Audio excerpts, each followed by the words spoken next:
Hello, and welcome to the Write Club podcast, where we take you behind the pages and into the fascinating world of writing. I'm Beth, and this is Mary, and we're part of the team at Writing Magazine and Writers Online. Hi, Mary, how are you? I'm really well, thank you. I'm very excited about our guest this week. We're thrilled to be joined by John Ironmonger. John is a British writer and literary novelist whose debut novel, The Notable Brain of Maximilian Ponder, was shortlisted for the Costa First Novel Award in 2012. His novel, Not Forgetting the Whale, also known as The Whale at the End of the World, was an international bestseller. His latest novel, set as a companion story to Not Forgetting the Whale, focusing on the climate crisis, The Wager and the Bear, is out now. His works have been translated into 13 languages. Hiya, John. Thanks so much for joining us. Thank you so much for having me. It's such a delight to be here. Where are we speaking to you from today? So I'm at home. I'm in my little library at home. I live in Parkgate on the Wirral, and I live in a place that can overlook the RSPB marshes. It's very beautiful. So is that your writing space then? This is kind of where I write. Yes, yes. So it's my little snug, and I can close the door in here. It's lined with books all the way around, and I've got a lovely view. So yes, yes, this is where Oh, I disappear to write. lovely. It looks really nice, actually. I know people won't be able to see this, but behind John, he's got two bookcases that are just stacked with loads of books. So As you can see, it's like that all the way around, apart from a few guitars on the wall and a few posters here and there. Yeah. What about a window? Do you have a window? I have a window. Yes, my window looks out over. I can see North Wales from my window, so I look out over the River Dee, and the marshes, and it's about 4 miles of wilderness really out of my window to the Welsh hills. It's lovely. Sounds idyllic. It Yeah, it is. does. Yeah. Could you tell us, John, a little bit about your life as a scientist before you became a writer and why you decided to turn to fiction writing? I kind of trained as a zoologist. I grew up in Africa. I grew up in Kenya, and all the people I admired really were zoologists. You'd see these people that came out to make films and things, and they seem to have very glamorous, exciting lives. So I couldn't wait to study zoology, which is what I did, and then I went on and did a PhD in zoology, and I spent some time studying freshwater leeches and strange things like that. And really, then I kind of dropped out of science for a while, and I worked in computing for a long time. But I always wanted to write, and I always did write. I never really stopped writing. But I was quite late getting published. I didn't really get published until I was 50 something, and then went back to full-time writing quite soon after that. Oh, lovely. Well, you recently wrote an article for it's the May edition of Writing Magazine, which is our spotlight on genre issue. And in your article, Climate Fiction, Do We Have to? You explain what climate fiction or cli-fi is. Would you mind explaining it here for our listeners? So I'm not really comfortable about having a whole genre for sci-fi because I feel it's sort of there's a danger that it gets locked away in a corner of a bookshelf somewhere as cli-fi, and people are a little bit frightened by it. What I think is more important is that I think all modern novels, all modern fiction should recognize and take some account of the fact that we live in a very changing world. And I think to not do that means that we're missing, a big part of our contemporary world that we should be writing about as writers. So while I do understand that, publishers like to pigeonhole us, and cli-fi probably is a thing, um, I would rather pick up any book from a literary bookshelf and find that the writer has acknowledged the fact that we're living in a very different world, and we're living in a world that's changing very fast, and giving us some idea of what kind of world we're heading to. Yeah, so on that then, why did you want to write about the climate crisis? Obviously, it's a very important topic, but what exactly was it that kind of drew you to it? I mean, I am an environmental scientist by training, so I've been following the crisis for a long time, as a lot of us have been, and I felt that it was probably time. I have kind of alluded to it in novels before, and I felt that it was probably time that I had a story that was really just focused on the climate crisis. I wrote a novella which wasn't published in English, it was only published in German, actually, strangely enough, for my German publishers. about the climate crisis. It's called The Year of the Dugong. And after that, I thought, I should write a full length novel about climate. And it's a challenge because it's a very slow unfolding process. It's something that we don't see necessarily day to day. And also, we don't have any real protagonists who do anything about it. You haven't got a sort of Bruce Willis character who can come flying in and set some explosives and fix it all. So it is quite a difficult thing to write about. But I've wanted to do it for a while, and I'm very proud that I finally have tackled it properly. And how do you kind of get yourself out of that mindset of thinking about it all the time? Because it's quite imagine if you get yourself into a bit of a hole with it, it can be quite dark and quite probably depressing to be thinking about it all the time. So here's the thing. I mean, I don't think it has to be dark. I think we have not.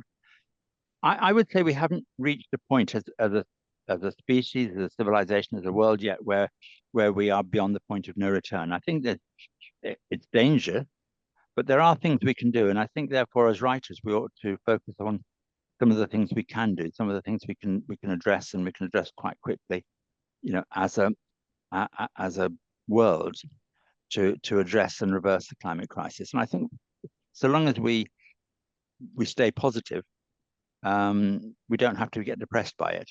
Mm. We're not quite heading towards the cliff yet. The important thing is that there is a cliff there, and if we don't do something about it, then we certainly will end up going over. And I think that's one of the main things, isn't it? Is educating people about that. So, using fiction to tell these sort of difficult stories in the way that climate fiction does. Do you think it's a bit more digestible and accessible for readers rather than non-fiction writing on the same subject? I mean, I've read so many books about the climate crisis because that's what I do, and they are all hard. They're all hard work. They are depressing. They're not necessarily particularly readable. And I can't see many people just picking one up there and reading it. I think we do need other ways to bring this to people's attention, and I do think fiction is possibly the way. Yeah, I agree with you. On that note, could you tell us a little bit about your latest book, The Wager and the Bear? Of course, I'd be delighted to. So the story is set in a little village in Cornwall, and we'll talk a bit about that maybe in a minute. But it involves two characters who meet by chance. They're both from the village. One of them is a young activist. He's 20 years old. He's studying the environment, and he's full of fire and passion. And the other one is a politician who's a little bit older and a little bit more grizzled and a little bit more of a climate denier.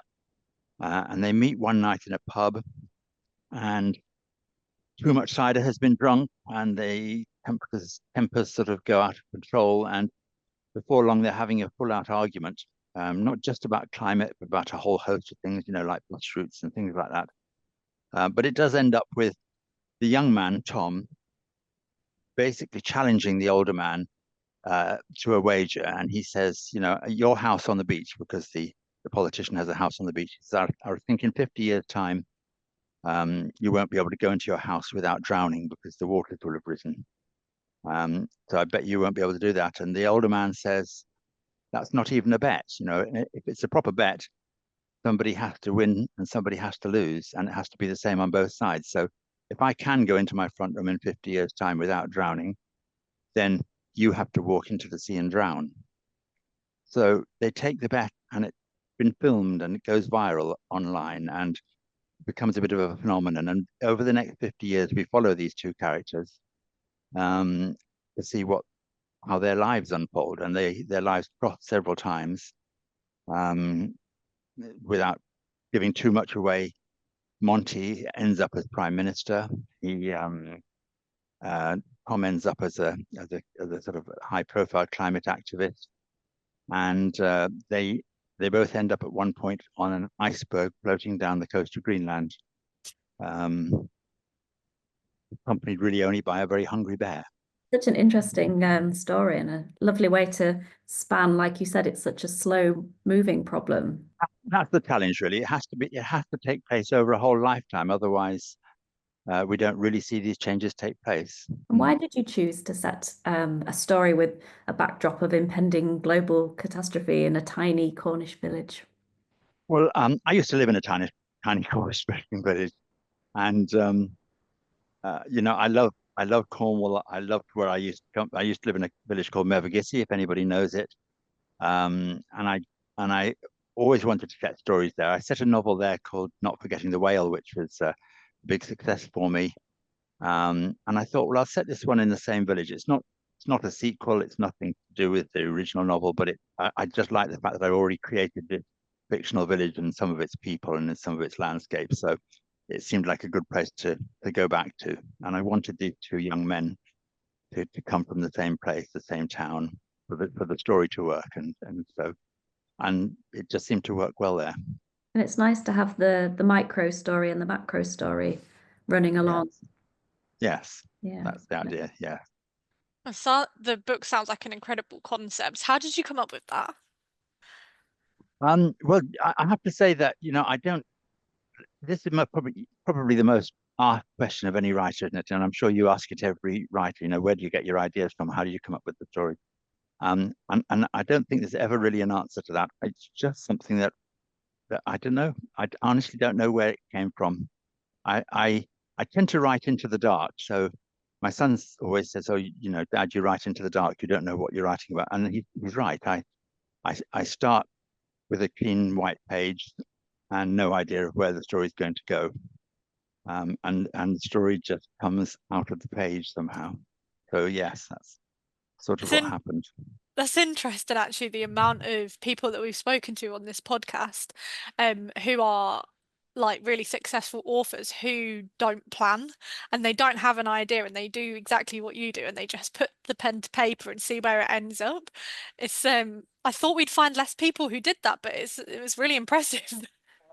I mean, I do think that planning is the enemy of creativity, really. I have tried planning novels and I've tried planning chapters and I've tried planning things, and I find that it just handcuffs you really to um your characters decide to do something different. If once you've created good characters and interesting characters, they'll decide where the plot goes, really, not you.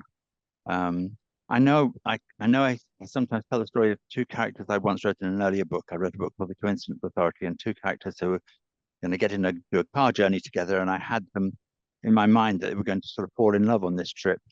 But every time I started writing the chapter, they just started arguing, and I would scrap the chapter and start again, and they'd start arguing again, and I just sort of after I thought maybe that's what they want to do, and I'm wrong. So I think it's important to let the characters have their own make their own decisions as to where the story goes, and as a writer, you just have to go along with it. And a lot of our listeners are aspiring authors and they're wondering or potentially thinking about how to get published. So, what was your route to publication? And my route was that I just wrote and wrote for years and years and years and didn't do anything about it.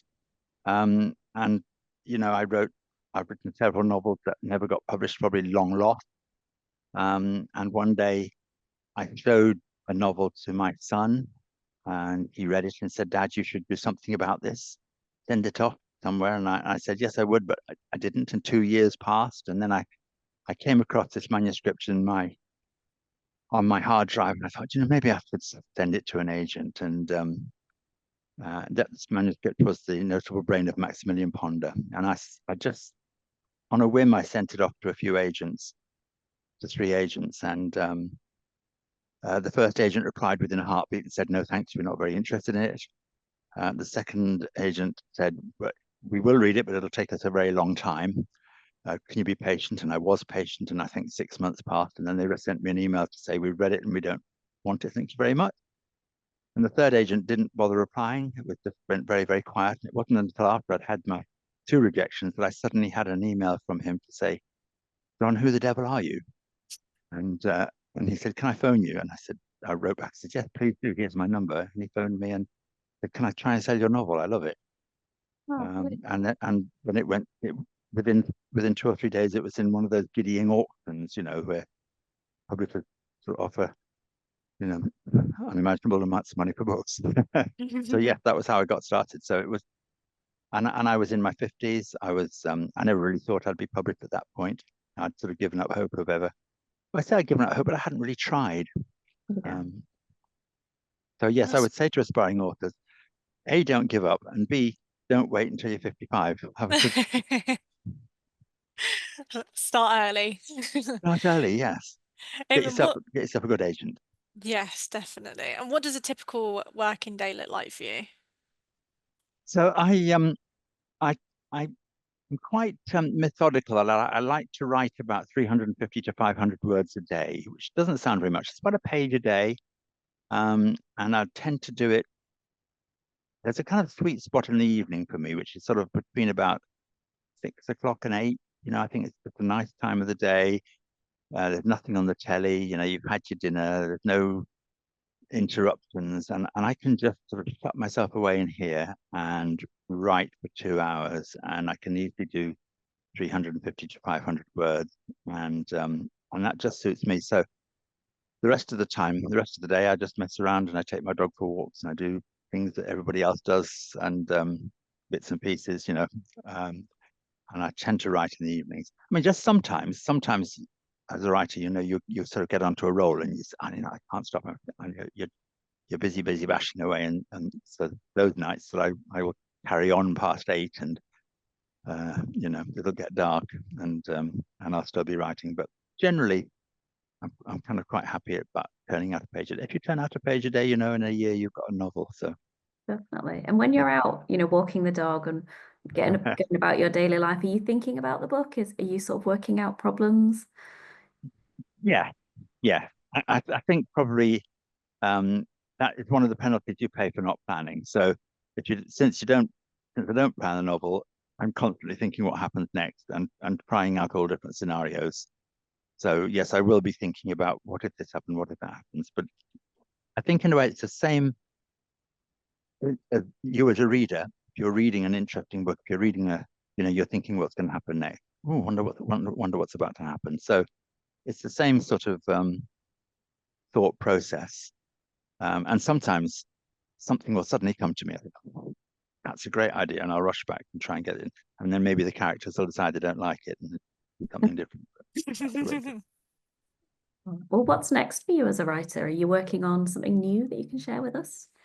So I have another novel which is it's curious this because I tend to get published in Germany before I get published in Britain, and that's just a strange publishing thing because I have a very keen German publisher who loves my books, and so they're publishing a novel of mine next year, and I hope it will also come out in English next year, and it's called Girl Ape, and it's about a young woman who studies chimpanzees and goes to live with them and learns how to talk to them.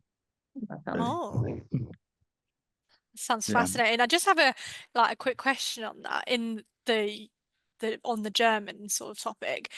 Are Yes. you translating them yourself or is somebody else No, doing that? I don't speak a word of German. I don't Okay, speak I any just German wanted at to all. So know. no, no, no. And people ask me, what do you think of the translation? And I say, how would I know? I have no idea.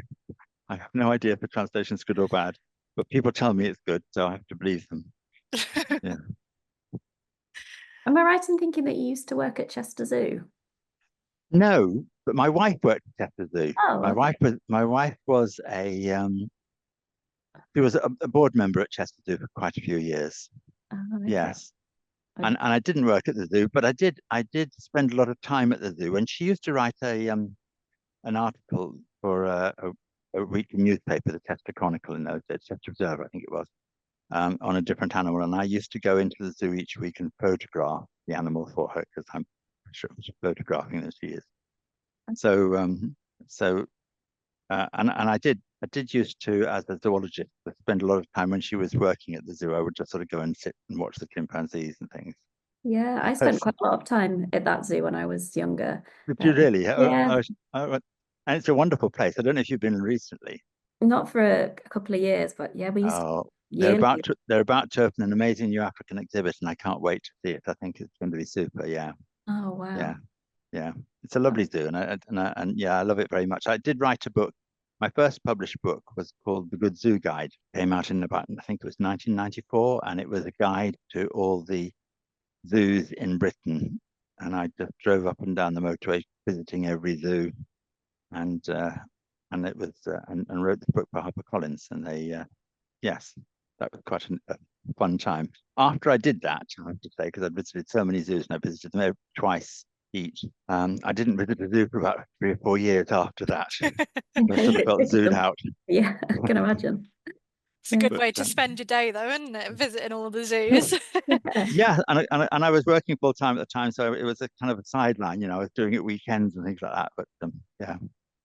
Oh, amazing. And we always try and end by asking for a book recommendation. Have you got one for us? Oh gosh, no, I didn't notice this. Book recommendation. I have so many books to recommend.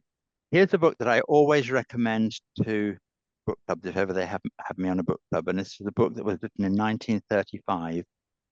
And the year is important because you have to kind of imagine what was happening in around about 1935. And it's written by a woman called Catherine Cressman Taylor. Cressman with a K, Kressman Taylor. It's a very thin book, and it's called Address Unknown. It's really a novella rather than a novel. You could read it all in one sitting, and for me, it's just a perfect book. It has the best ending of any book I've ever read, and I just recommend it to people. I recommend it to book clubs, and sometimes book clubs write and thank me for the recommendation. So I would go Catherine Cressman Taylor, Address Unknown. Please try and read it. It's wonderful. Make sure we give that a go. Please do. You'll love it. Yeah, I'm sure we Yeah. will. It is about the rise of Nazism, really, and the threat that represents. So, it's Unfortunately, edgy. quite poignant. Yeah. It's edgy, yes. Yes, it Mm. is. Yeah, yeah. Well, if you do want to read the book that has just been recommended, make sure you leave us a comment on our socials so that we know that you've read it and let us know what you thought of it. But yeah, thanks so much, John, for joining us today. It's been a pleasure to speak to you. And you too. Thank you very much for having me. I really enjoyed it. Thank you. And thank you for tuning into the Write Club. We hope you enjoyed this episode and feel inspired to keep writing. Don't forget to sign up to our newsletter at Writers Online, your go-to for writing tips, competitions, and exclusive updates. Plus, you'll never miss an episode of the Write Club. Until next time, happy writing.